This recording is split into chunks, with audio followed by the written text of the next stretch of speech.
Hi everybody, it's your friend Daniel Hutchins. Yes, it's me, Daniel Hutchins. We're back again. It is 6:30 where I am and 8:30 for some of you guys. Alright, so now, we're going to be talking about 5 X-Men stories the Marvel Cinematic Universe just should not do. Yeah, these are 5 X-Men stories the Marvel Cinematic Universe should not do. This was published yesterday at 11:02 p.m. Okay. The X-Men's eventual Marvel Cinematic Universe debut is the most exciting thing that happened for the MCU in years to come. The MCU has become in many still ways in the platform we will finally wear and fin on the fans.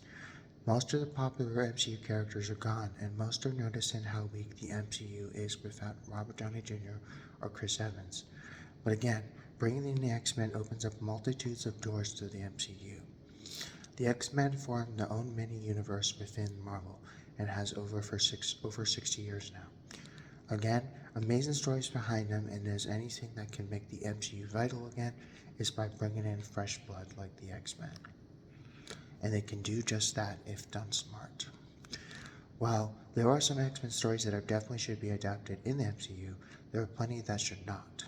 And today we're going to be talking about the ones that should not. The X-Men are deceptively simple. Yes, their history is full of complex stories and show that how different they are from the rest of the Marvel Universe.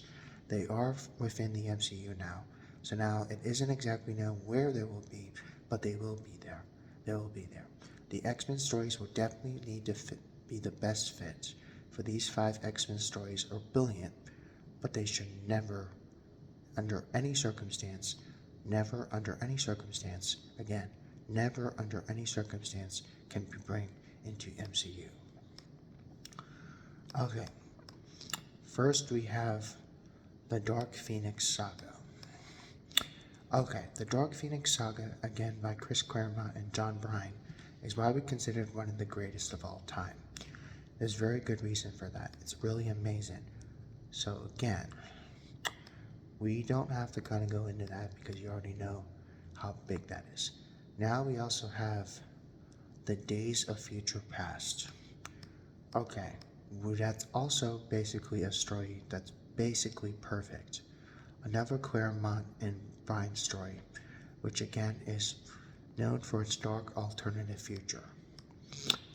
Okay, next on the list of stories they should not make an adaptation is X-Men Deadly Genesis.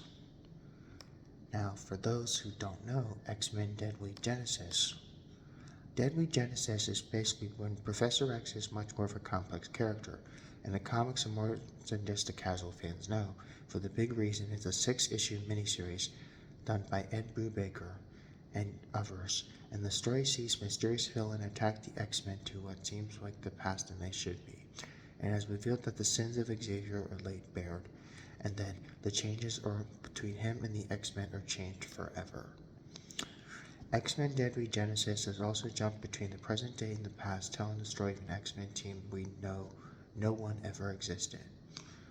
So yeah, it's really dark, extremely dark storytelling, and the MCU just does not do well with that, so don't touch that. Next on the list is The 12. The 12 is a very interesting story. It also happened to cross over in the 90s. Again, the 90s X-Men stories are giving readers some of the ultimate battles against Apocalypse, hence also named The Age of Apocalypse.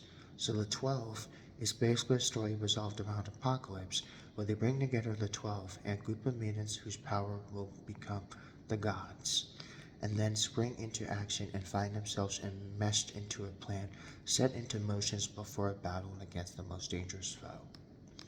So yeah, don't make the 12. Next on the list is House of X and Powers of X.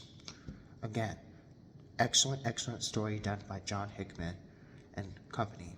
And the 2 series introduced the readers to the Krakoan era of the X-Men, starting their own country and going off as one of the first big existential threats to the existence of the new House of X. Now, meanwhile, Powers of X is basically the supplement to the House of X, However, it's basically the past, present, and future to the X-Men to show how things were developed and the consequences for the action on the timeline. It's an amazing story, so again, do not touch that. Do not touch that. Do not touch that. Okay, so what do you think? Do you think these 5 stories should not be introduced in MCU? I think they should not. So, you think they should not? Let me know in the comments.